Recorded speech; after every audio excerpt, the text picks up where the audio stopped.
Hello and welcome to today's webinar. We're happy you could join us. My name is Naya Hyde and I'm the Marketing Assistant for K-12 Education Products here at Brooks Publishing.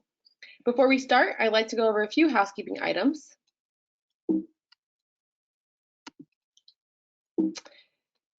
You'll be muted for the webinar, but if you have any questions during the presentation, please type them into the questions box. We'll take these questions after the presentation during the Q&A portion of the webinar. For the presentation, you might want to minimize the GoToWebinar bar on your monitor so you can see more of your screen. You can do that by clicking the orange button with the arrow in the top corner of the control bar. If you need to enlarge the bar again to ask a question, you can just click that orange button once again. If you experience any audio issues at any point, you can switch to phone by clicking in the audio section of the webinar panel and using the dial-in information provided. Also, we are recording this webinar. Everyone who registered for the event will receive a link to the recording in a follow-up email tomorrow. During today's presentation, Carolee Dean will reference content from her new book, Story Frames for Teaching Literacy, Enhancing Student Learning Through the Power of Storytelling.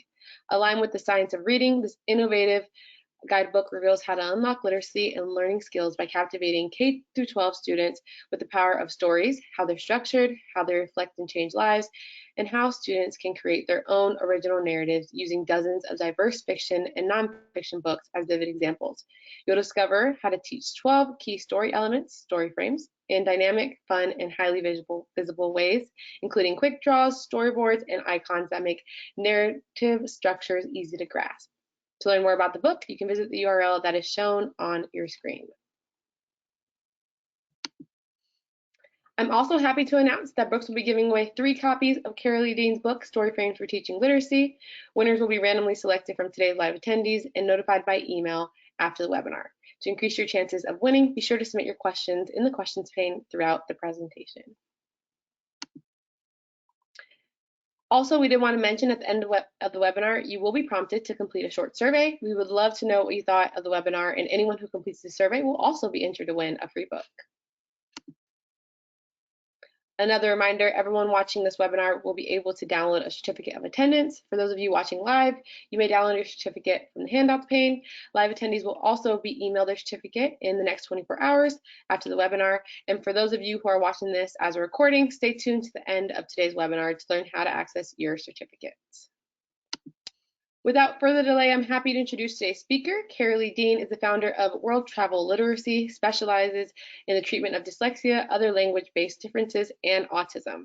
With over 20 years of experience in the public schools, she now focuses on teletherapy, consultation, and resource development. She is the former president of the Southwest branch of the International Dyslexia Association and an award-winning author of the young adult fiction titles Comfort, Take Me There, and Forget Me Not. She frequently combines her knowledge of story structure and learning differences to speak at national and international conferences on the subject of narrative intervention. Thanks for joining us today, Carolee. We're really excited for your presentation.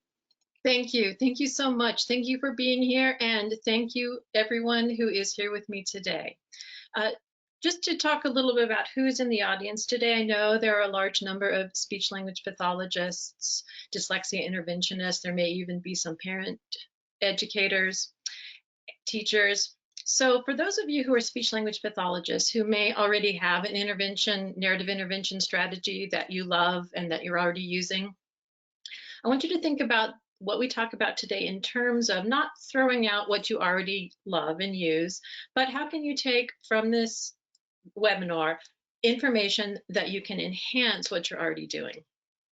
If you're a dyslexia interventionist, you may be considering how to build in stories.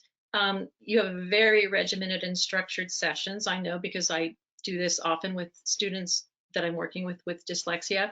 And how do you fit this in and consider is there something you can do the last 5 minutes of your session or periodically to bring in narrative so that we help these students know what is all this hard work for. And consider also, if you're a teacher, how to collaborate with speech pathologists and resource teachers and special education teachers. I know there are also a fair number of you who are interested in writing stories yourself, and this is a great time to think about that because summer's coming, you have some free time. There are many teachers who are very creative and have creative ideas for stories, and many of the books that I'm going to feature later on in our session are written by retired teachers, retired librarians, I know there are a lot of really talented people out there who have their own stories they want to write. Also think about your students. Especially consider those students who really struggle with spelling and with writing, because there are some of those students who are going to grow up to be professional writers, and you may not see it now, but they will. And I have a special section on my blog in October celebrating Dyslexia Month, where I talk about various articles about authors who have dyslexia. Some of them really struggled with the writing process. And one of them, a good friend of mine, when she was young, she was actually diagnosed as mentally retarded. And I don't use that term as the term I would use, but that was her label. And so, but she is now a professional writer. She writes novels, she writes picture books, really struggled in school. So consider those students who really struggle, who may have the inspiration for stories. And as Naya mentioned, I am a young adult author, and a lot of what informs what I do is my experience as an author, and so I will be weaving that in. I have to start by thanking profusely my contributing authors. You'll notice that these are chapters, and some of them have asterisks. And the chapters with asterisks all appear in the section at the end of the book on writing personal narratives. And so Fostering a Growth Mindset, Strengths-Based Superhero Stories by Amy Miller is a chapter on a project she uses. She is the head of the May School in Santa Fe, New Mexico. It is a school that serves students with learning differences, and she teaches those students how to write stories based on superheroes. Enhancing the Learning Experience, Coherence, and Executive Functions by Paula Moraine focuses on executive functions within the story process. Advocating for Students, The Family Story by Mary Jo O'Neill. It's a fascinating chapter on how Mary Jo uses writing stories to help families write their family story to share with schools as a form of advocacy. And I just interviewed her on my blog. There's information about how to connect to my blog later in the webinar. And there's a video interview with Mary Jo where she talks about this process. And then Memoir, Writing Our Lives by Leslie Rossing. Function Trumps Form, Sentence Level Instruction by William Van Cleve. I will be talking about our strengths and where we as professionals can see where are our strengths and where are our weaknesses. And since grammar is not my strength and William Van Cleve is brilliant at it, he wrote this chapter, which is a great addition to my book. And then last but not least, The Influence of Culture on Storytelling by Carol Westby, who was a professor of mine when I was in college and is also one of the gurus of narrative intervention. Very happy to have a chapter by her in the book. So the objectives that were outlined in the information that you received about this webinar: learning the underlying structure present in almost all stories and exploring how to effectively teach this structure to students to improve comprehension. I don't want to say that this is the way that all stories are going to be plotted, but almost all stories. We do have stories for younger children that don't necessarily follow a full narrative structure. And also these elements, these story elements they might not all be present in a story, or they may be repeated. So number 2 is understanding how to use the context of a story to facilitate vocabulary development. 3, exploring how teaching self-questioning and other strategies improves comprehension and written language. And then 4, discovering activities that will inspire even the most reluctant writers. So Stein and Glenn wrote a chapter in Friedel's book, New Directions in Discovering in Discourse Processing, and their chapter was an analysis of story comprehension in elementary school children. And they came up with 7 story elements: setting, initiating events, internal responses, internal plans, attempts, direct consequences, and reactions. And when I was a young SLP, I remember sharing these story elements with students, and even setting was hard for them to grasp. And it is the most concrete story element out here, but even setting seemed hard for them to grasp. And I'm not sure why. Maybe it's because they don't have a variety of experiences with a lot of different settings to be able to say what are the salient features of a setting of a story. But that's when I began to question, how can we make story plotting and understanding these story elements more accessible for our students? Stories aren't just something that we study in school. Stories are part of our everyday lives. Grandparents and parents share the stories to share the family history. Marketers share stories to sell products, and as peers, we share stories to connect. Even the gossip around the water cooler at work is a method of sharing stories. Lawyers share stories to convince of guilt or innocence. And so stories are important. They're vital to our everyday lives. So looking at other ways that other professionals look at stories. Noden in 1999 wrote a book called Image Grammar, Using Grammatical Structures to Teach Writing. And he outlines the way that many reading teachers look at story analysis, very similar to SLPs, with an initiating event, internal response, attempt, outcome, resolution, reaction. And then English teachers often talk of story structure, especially at the high school level, in terms of exposition, rising action, climax, falling action, and resolution. But that doesn't quite capture all stories, because not all stories have rising action. Some stories have rising tension, but not a lot of action. And this pyramid also does not capture those downtimes in stories, which are vital to understand character development and get insights into reasons for behaviors. So let me go back to, these are some of my books. I'm an author of these young adult novels. Comfort, Take Me There, Forget Me Not. And Take Me There, incidentally, is a story about a boy who cannot read or write, but dreams of being a poet. And it was inspired by the many students that I've worked with over the years who have a great passion for wanting to tell stories, but struggle with the mechanics of how to do that. And so as an author, I've attended many courses on how to plot stories, and I realized there's this really rich language that authors use to talk about story plotting. And so I began to have this idea of, can we combine all of the great research on story grammar with the way that writers think about stories? One of the best workshops that I've ever attended was by Christopher Vogler, who also has the book, The Writer's Journey, The Mythic Structure for Writers. And this is the way that he analyzes stories. Very interesting how this came about. He was a student at UCLA in the film school, and movie producers would create movies, and some of them they would spend millions of dollars, special effects, high named actors, and they wouldn't have a sense of if the film was going to be successful or not. And so he created this story analysis to say there is something that resonates with us. It is a story structure based on Joseph Campbell and The Hero with a Thousand Faces, and it is something that is found in many cultures of the world, in the mythology of the world. And so he created this so that film analysts could say, does a story cover these basic story elements? And so I began to think about this in terms of, could this fit? Now, obviously, it fits with a movie, fits with a novel. Could it fit with a picture book? Could it fit with a shorter story? And so I came up with story frames. We have the ordinary world, and that's best understood by comparing it with the new world or the special world.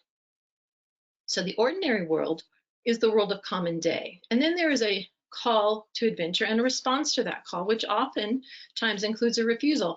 I cannot go. Even Harry Potter says, I don't know why I've received all these invitations to Hogwarts. There's nothing special about me. There's a period where the main character of the story doesn't think that they are ready or willing to go on this adventure. And then we have mentors, guides, and gifts. And so mentors are some of the most exciting and interesting and colorful characters in stories. Hagrid from Harry Potter and Haymitch from the Hunger Games. Often they will give a special gift. In Greek mythology, we see mentors giving flying shoes and invisibility cloaks and the hat of invisibility. and then a crossing over into the new world. This can also be very colorful. How does the main character get from the ordinary world to the new world? Pumpkin coach. Perhaps they go through a wardrobe closet or take the Hogwarts Express. That's the beginning of the story. And then we have the new world and all the things we have to get used to in the new world, which may be if a character has gone to a new place, but also this can happen if he stays in his original setting, but something new comes to him and changes that world. Problems, prizes, and plans.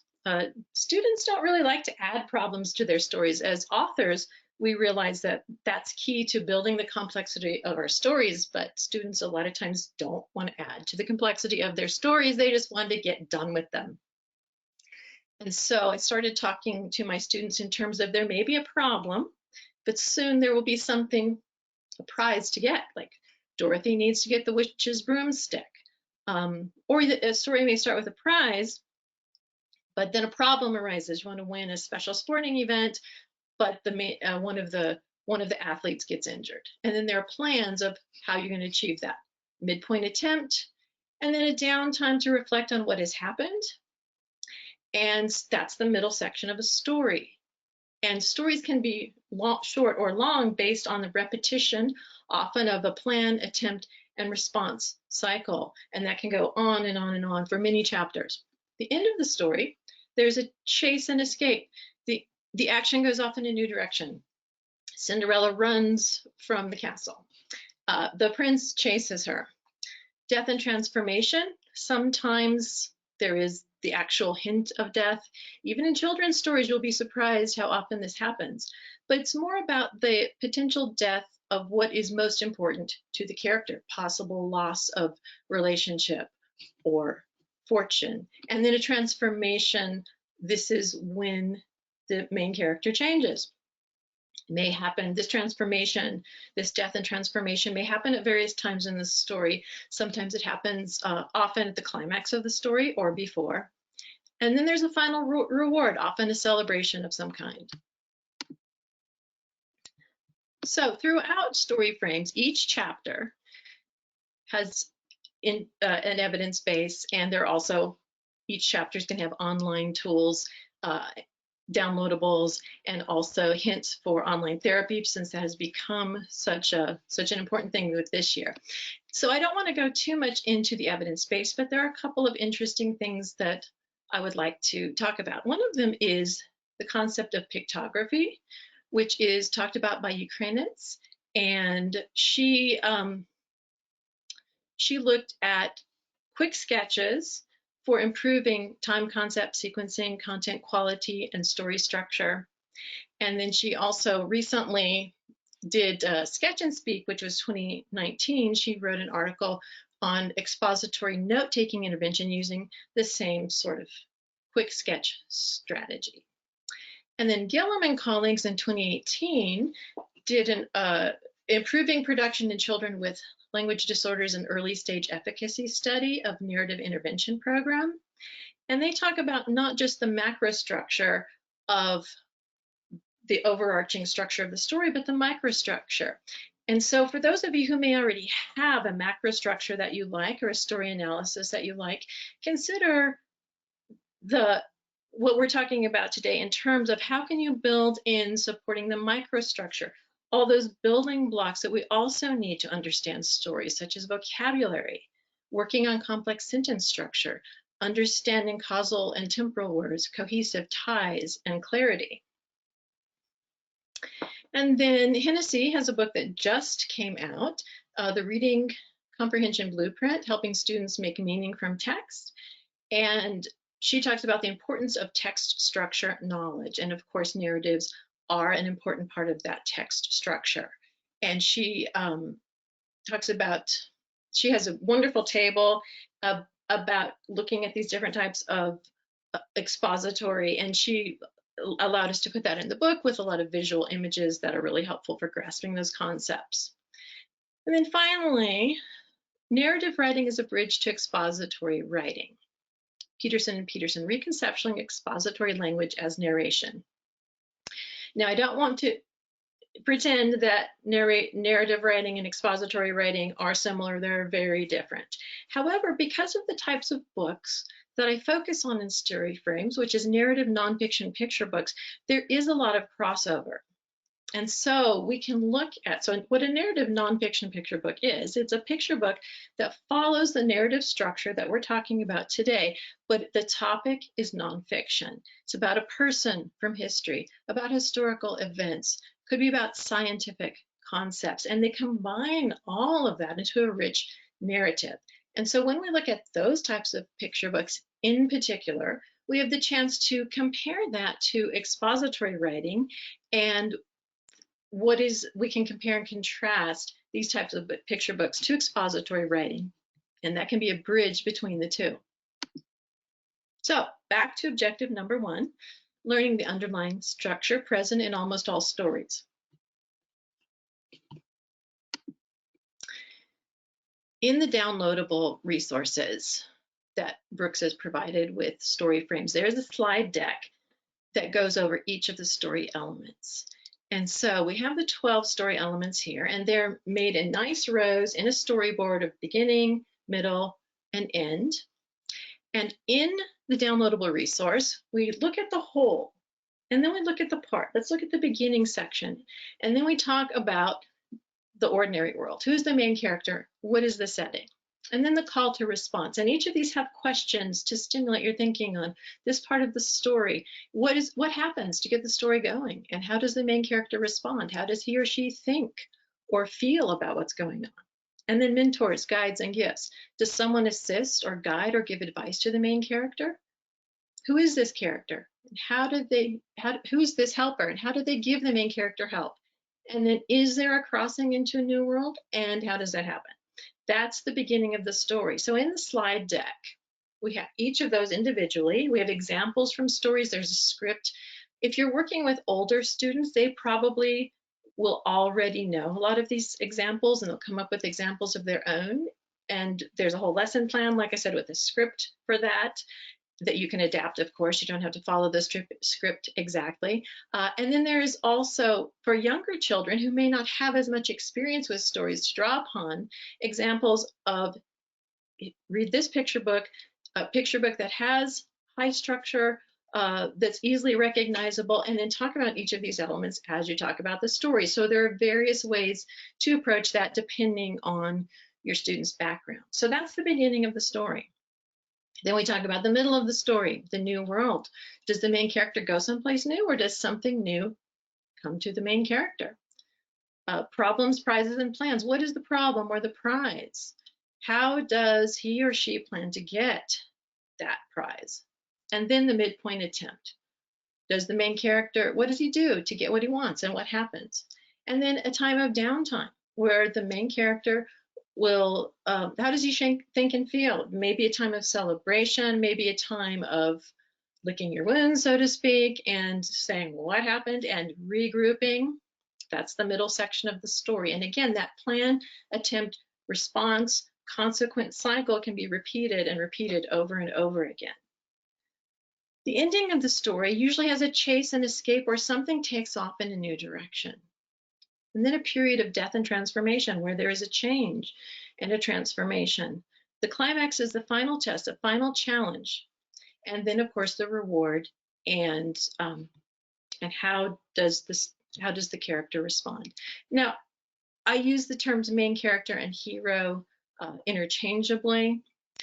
And although this is sort of based on the hero's journey and the hero story, remember that heroes can come in all shapes and sizes, and that is something we've definitely learned with this last year of the pandemic, that heroes, you know, whether you're doing something considered small or something considered large, you are the hero of your own story. And so we have many heroes that have stories worth telling. Objective number 2. Understand how using the context of a story facilitates vocabulary development.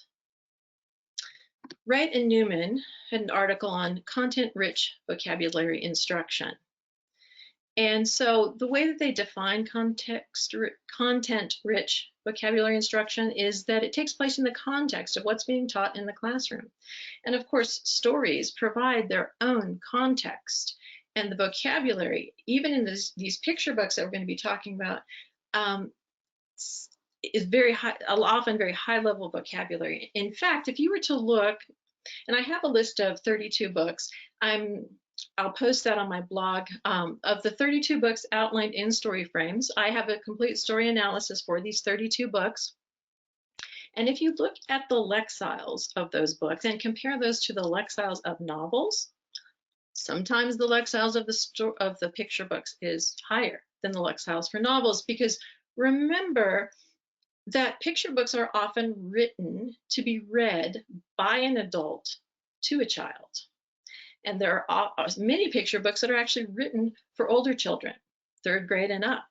And so it's not just little kid stuff. Picture books are full of rich context. So one of the things they look at is content-rich vocabulary instruction is the context. Also, repeated exposures to words and their meanings. Analyzing word parts. Utilizing words in a variety of contexts. They recommend repeated readings of books that contain the target word and reading several books on a subject. And another nice thing about picture books is they're so short that you can read 2 different books on the Revolutionary War, or 2 different books about what life was like after World War II in Japan. And they provide wonderful opportunities even for older students for comparing and contrasting. And then as we retell the stories, work with the vocabulary, write summaries, we're getting repeated exposures to that rich vocabulary. Picture noting. There was a wonderful, I think it was 2015, Perspectives, which is a publication of the International Dyslexia Association.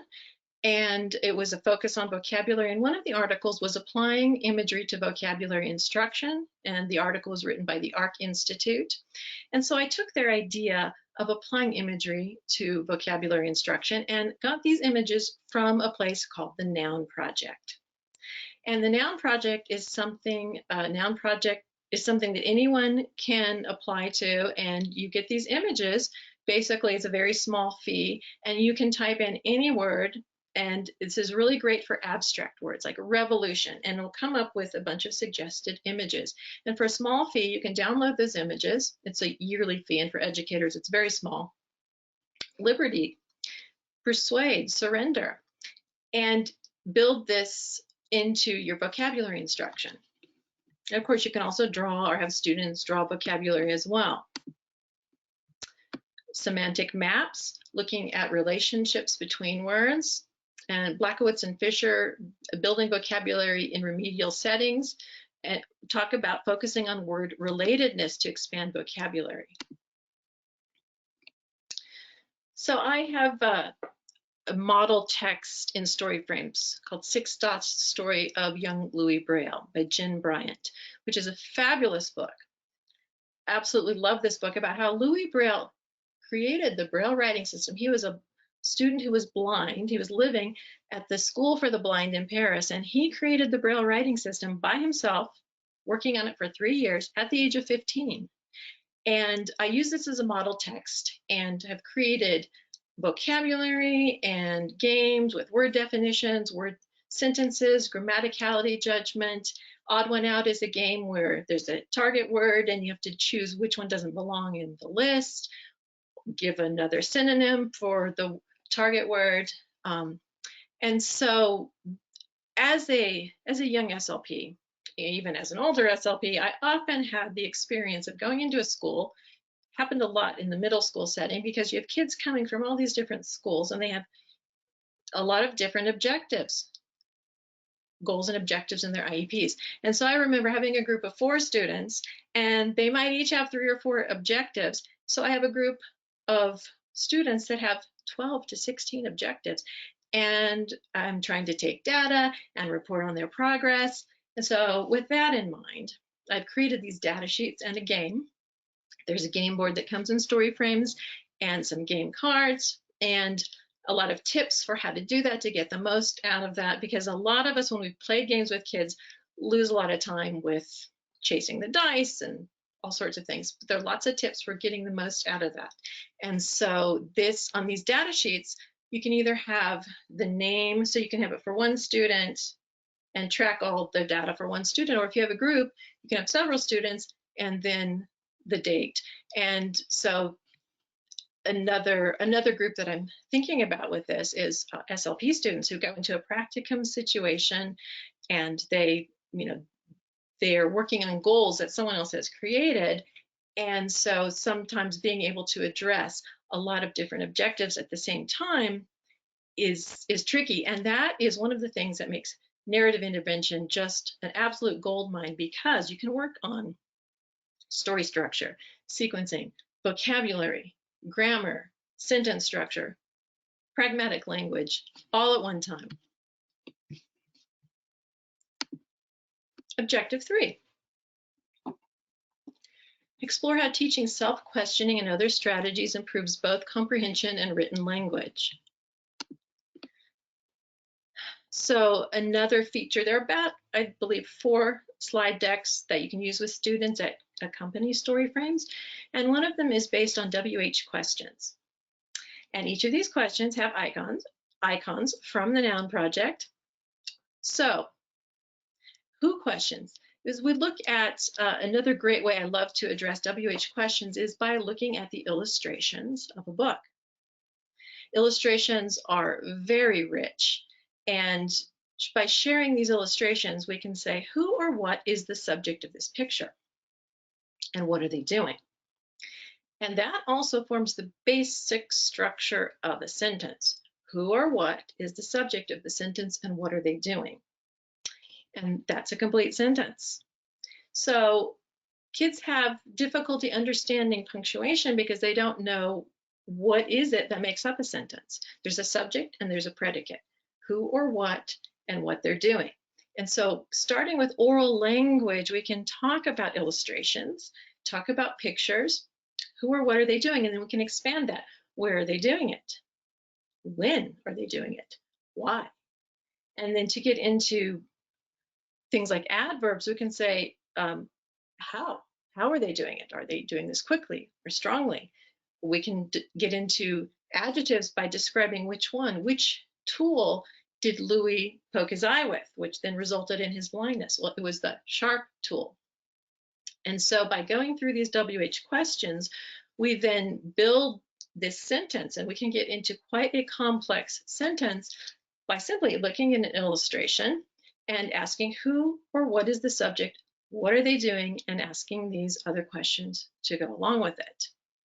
And so it's really good for oral language. It's also great for understanding complex sentence structure. This is still one sentence. I'm still talking about who or what and what they're doing. I've just now added where they're doing it. Now I've added when they're doing it. Still one sentence.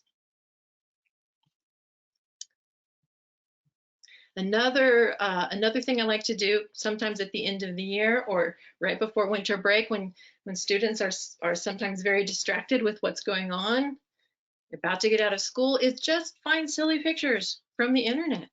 Show them and say, okay, let's build a sentence. Let's describe who or what is the subject of this picture.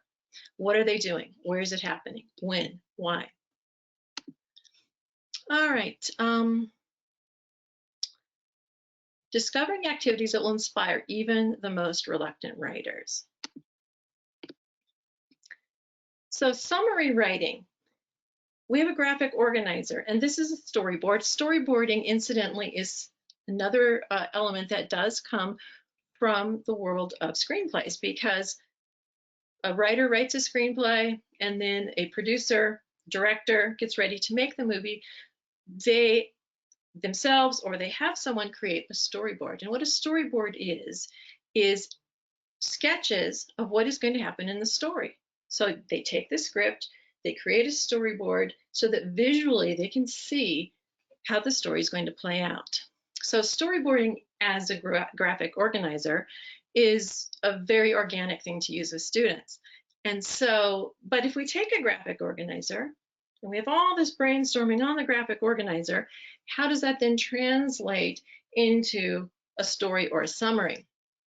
And so using these icons, it's clear to see, draw a sketch of the ordinary world. And so the strategy that we use in pictography is read the story and the student sketches with arrows in between the action of what's going on in the story. And then we go back and look at the story elements and say, now looking at your sketches, what's the ordinary world? And we'll transfer the sketches onto the storyboard. And then when we go to writing, we have our sketch. We know this is a description of the ordinary world. And you can easily see on the graphic organizer exactly where that information goes because there is another similar icon. There's a slide deck for this that comes with story frames where you can show this to students. Find this paper. You know, we've all had the experience of students shuffling through their notebooks looking for the paper. And if it has some kind of image on it, it helps them to find what they're looking for. So we have the ordinary world and where that information goes. They write 1 to 2 sentences describing what happened. The sketch helps them remember. Then we have the call and response. They write 1 or 2 sentences about that. They have mentors, guides, or gifts. Write 1 or 2 sentences about that, the crossing, and so forth. And so what you end up with is a page, and if they've written between 1 to 2 sentences describing each of these, they now have 4 to 8 sentences. That's starting to sound like a paragraph. Now, if you ask any student, especially our students who struggle with writing, what is a paragraph? Their definition is going to be something like 5 sentences. But that's not what a paragraph is. A paragraph, just like a sentence contains a unit of information, a paragraph contains a unit of information. And so what they need to understand is it is a unit of information. For this particular method, it's the beginning of the story. This is going to become 1 paragraph. So we have 4 to 8 sentences for the beginning. Then for the next section, we will write 4 to 8 sentences for the middle, and then we don't have it here, but for the end, we have 4 to 8 sentences for the end. So we will have these pages with our sentences, and then to write a summary, we will write a 3-paragraph summary, and this will form the basis of each paragraph. So we begin to have a better understanding of what this unit of information looks like. And if we wanted to add an introduction and a conclusion, we would have 5-paragraph summary. This is the editor's toolbox. And another interesting tidbit from professional writers is that many professional writers turn off spell check and grammar check while they're writing because they don't want it interrupting the flow of their creativity. Now, obviously, they go back and use tools to go back through their story after they've done the creative process and turn their grammar check and their spell check back on. So this toolbox, I have a list in story frames of the different tools. We're going to go through and check for spelling. Many students who struggle with writing, when you say proofread your work, they don't have any concept of what that means. And so you can, to differentiate the instruction, there are a list of different types of tools to use for proofreading. So one might be just checking for capitals and periods. Another tool would be adding adjectives. Another tool is to go back through the story and making sure that either it's all in present tense or all in past tense. And so you can go through and check which ones you want a particular student to focus on. They create their own toolbox. When they're done with that tool, they put it in the toolbox, they use another tool, go back through their story. So they have some very specific things to use. Adding transition words is also an important tool. But for many of our students, that summary writing is a very complex task, and they're not ready for that yet. And so there is a chapter in Story Frames called Exploring the Power of Language and Story Through Verse, and it's dedicated to poetry. There are many ways of using poetry to create a summary that is much shorter. You still have to understand the basis of the story, but write about the story in a way that may be a little less intimidating for struggling writers. I love haiku. Haiku is based on numbers of syllables in a line. So haiku is based on a 5-7-5. Line 1 has 5 syllables, line 2 has 7 syllables, Line 3 has 5 syllables, and those of us who work in structured literacy often work with the idea of syllables and being able to determine the number of syllables in a word or in a phrase. And so this really dovetails nicely with that practice of thinking about syllables. So I specified this a little bit more to say, in our first line, we're going to have a prepositional phrase. In the second line, we're going to have a subject, the subject of the book, with an adjective out of order. So instead of saying blind Louis, we say Louis Braille, blind and alone, which sounds more poetic. Also, not blind Louis would be quite inappropriate anyway, but nevertheless, to describe the character with adjectives out of order. And then line 3, 5-syllable phrase that has a verb phrase and a predicate. And so looking at the entire haiku, what we have is, in a cold, damp school, Louis Braille, blind and alone, created a code.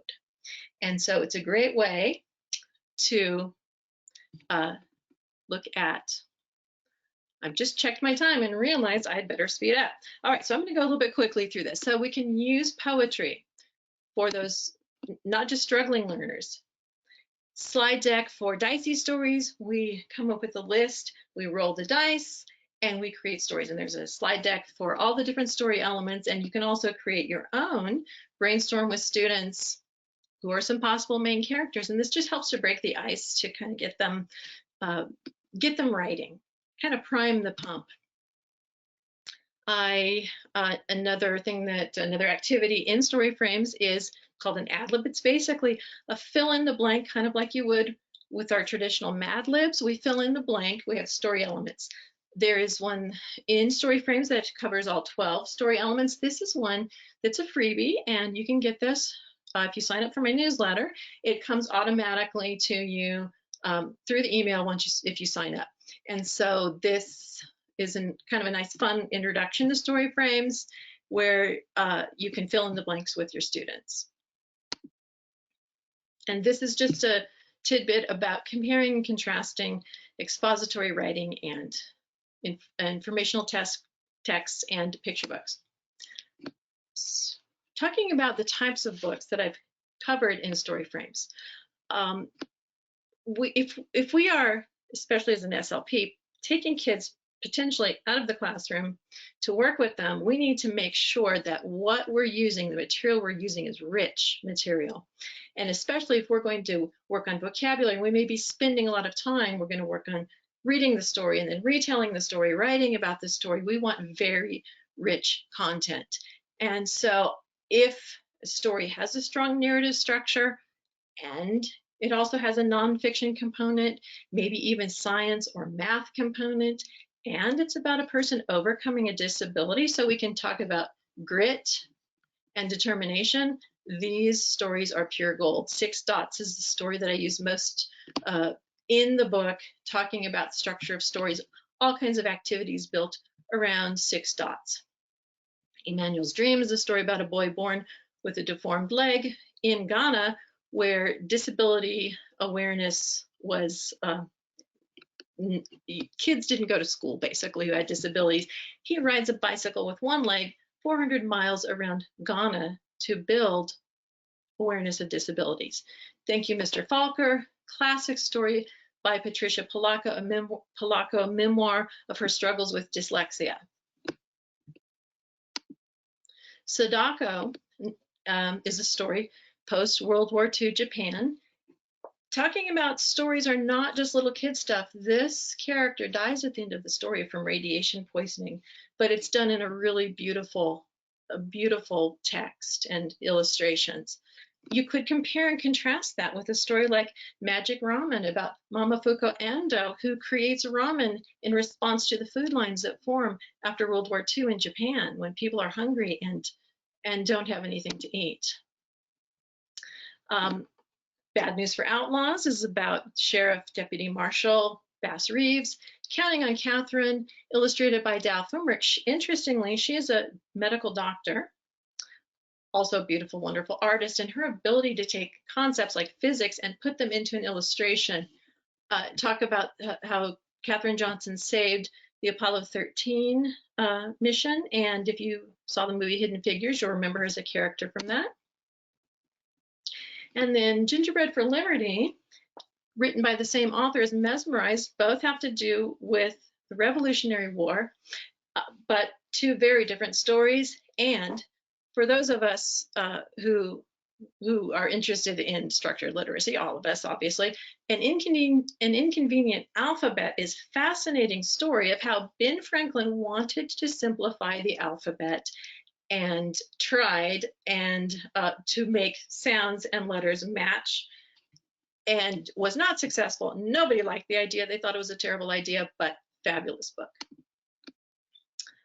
I have blog posts coming up in May. I'm actually these authors: Lois Ruby, Carolyn Starr Rose. Lois Ruby is a retired librarian. Carolyn Starr Rose is a retired teacher. Wanda Nelson is a retired librarian. And also Amy Miller from the May School. In May, we're going to do a blog video talking about tips for summer reading, to promote summer reading. And we all know that taking our kids to the library and whatnot is important, but we can delve deeper into giving tips to parents for reading to their kids, and not just their little kids, not just their young children. Even reading with high school children is important. We'll be talking about that in May. And then in June, the illustrator for Counting on Katherine and the author, who's a doctor, and then Inconvenient Alphabet, retired teacher, and then Andrea Wang, who wrote Magic Rum. And we will be talking about tips for writing personal narratives and memoirs, which is, as we reflect upon all of the things that have happened over this last year and reconnecting with parents. There's a lovely article that Carol Westby wrote with, it's a tutorial, Westby and Collada, telling tales, personal event narratives, and life stories. And she talks about reminiscing and using a picture book and a caregiver, parent, grandparent, reading a picture book with a child, and questions arising that then help us to reflect and reminisce on our own experience and potentially write our own stories. So, last slide is, love to stay connected. My website, my email, my blog. If you go to my blog, this is where a lot of this new interviews and things will be coming up over the next couple of months. And we're creating a virtual book fair. This is something that's just started evolving, where schools are connecting with bookstores, and I can share more about that later, but it's a fabulous way for schools basically send their information out to go to this bookstore. The bookstore then sends a percentage of their sales back to the school, and it really helps to promote summer reading, promote the school, promote the bookstore. Bookstores are really struggling right now, so any way that we can support them is important. And that is it. Wow, I think I've gone over a little bit. So, questions? Awesome, that was awesome. So we did get a few questions, and just be conscious of everyone's time, I'll just ask you a couple. Forgot to open that. So the first question we have was, how do you adapt story frames for different ages?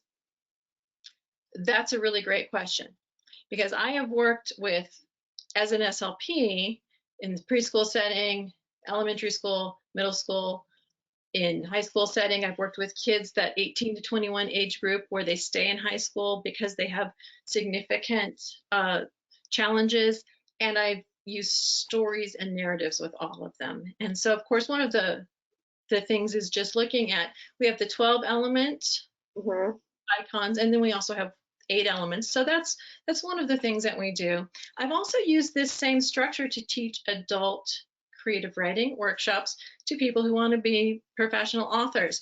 And so what is fascinating about it is the same structure. And so whether you're talking to a 10-year-old or a 40-year-old about story structure, it applies. And then, of course, for the writing, I've already talked about some of the different ways that we can adapt different levels of writing for different levels of ability. Awesome. That is a great answer, and it's very, very helpful. A more specific question, someone asked, do you have a specific narrative nonfiction picture book you like? Ugh, that's a really hard question. I love six dots. I use it all the time, and not just the story, but there is this wonderful picture. There's this wonderful illustration where Louis Braille is sitting in a chair, and he tries for 3 years working on his own to come up with a Braille system. And he gets the idea when an army captain comes to the school and shows the kids a code Hmm. that they use in the war. And he thinks, we could use this to send notes to each other and to write and to read. Anyway, there's this illustration where the floor around him is absolutely littered with all of these pages of, basically he's using a stylus to poke the holes in the paper to come up with the dots. And it's basically all of his failed attempts. Mm-hmm. And it's and he works on it for 3 years alone. And it's a wonderful way to talk about resilience, to talk about sometimes the first thing we do is not, it's not going to work. We just keep trying again. And so I love stories like that build resilience. I love the book about the Emmanuel Foso-Yeboah, Emmanuel's Dream, where he at the age of 12, he gets on a train and he goes to the city to get a job to support his family because his mother is sick. And just the resilience of not just when students face struggles and challenges with disabilities, but so rich in the way that these kids just persevere. And so those are the ones I would say that are closest to my heart, that have not just a good story, but these engaging illustrations. There's a beautiful illustration in Counting on Katherine, where Katherine, there's a chalkboard and it's just filled with mathematical equations, and she's checking the math of the scientists, and the scientists are standing around watching what she's doing. And so it provides a great opportunity to say, we always check our work. Even grown-ups check their work. Mm-hmm. And so rich opportunities for discussions. Awesome. Definitely gonna have to look into those because you made them sound so visually appealing as well. So that's awesome. I think we'll ask one more and then we will end the presentation for today. But someone also asked, are there any special considerations for people with autism? It has been absolutely fascinating to work with students with autism. So in my book, Take Me There, I did a ton of research. This is a long way around to getting back to this, but it has to do with special interests. And so I interviewed the warden. The book is about basically incarceration and illiteracy and the unfortunate combination of those two factors. And so I interviewed, there's a character on death row. The father is on death row. And so I interviewed someone who'd been a former death row inmate and was exonerated. I interviewed the warden who oversaw the executions at the Wall Unit in Huntsville, Texas. And I created this wonderful scene where there's a debate, a death penalty, pro and con debate, and it didn't make it to the final cut of the book. And it was just, I loved that scene. Mm-hmm. I worked with a student with autism who had a special interest in World War II, and he had done tons of research. Now, he had graduated from high school, and his parents were looking for someone who could work with him because he wanted to write novels. Mm-hmm. So it was a very practical discussion about how he wanted to take every bit of research that he took, that he had found out about World War II, and put it into his book. And so we got to talk about perspective taking. And this is a struggle that all authors have. I've done all this research. 90% of it won't make it into my book. And so he and I were able to have that conversation about, you create a file, you put all of your research in there, that's your special interest. Other people don't want to know about it. They just want the story. And so we were able to talk about perspective taking, theory of mind, what is this other person looking for, and what do they see, and what do they want in a story? I want all this other information, setting that aside. Interestingly, students with autism often find it easier to create a fictional narrative than a personal narrative. And so that's also, and then just sometimes the things they come up with in their stories are, if you have two friends, Mm-hmm. and they're both going to the same location. I had a student who was writing about going from New Mexico to Colorado, and the friend took a car, and the kid whose story was based on himself walked. And so it was an interesting conversation of, well, typically if you're going to Colorado and your friend is going to Colorado and he's driving, you could go together. And so I could just go on and on about all the different and rich ways that narratives can be used to work with students on the autism spectrum, but that perspective taking is really valuable. Awesome. Thank you for all your great responses. I think we're gonna wrap the presentation up. Do you think you could go to the next slide for me? Okay, here we go. Oh, we did that. Is this it? Perfect. Yes. All right. Just a reminder of everyone, certificates of attendance are available. For people who are watching live, you can access your certificate of attendance in the handouts page and also be emailed to you. And then for people who are watching on the recording, you can access the certificate through the link provided.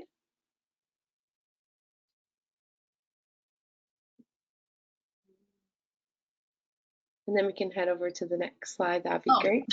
No problem. Thank you for your help. One more reminder, just for, if you want to complete the survey, we would love that. Right at the end of this presentation, we'd love to know what you thought. Anyone who completes the survey, again, will be entered to win a free book. I'd also like to share that we are offering a 20% off discount on our products, including Carolee Dean's book, Story Frames for Teaching Literacy. Anyone who watches the webinar or the recording can use the code COFFEE121 at checkout to receive this discount. If you're looking for more professional development webinar opportunities over the coming weeks, be sure to visit Brooks Publishing website for the latest additions to our Coffee Chat series. And for additional support, visit the link on your screen. On this page, you'll find a collection of recommended reading, downloadable resources, and professional development webinars from books and leading organizations. Again, here's a link on your screen for anyone who is watching this as a recording. You can access the certificate of attendance right by following that link. And I just again want to say thank you everyone who attended. We really appreciate you spending your time with us today. And Carolee, you did amazing, such an informative presentation. And just thank you so much, everyone. I hope everyone has an amazing day. Thank you.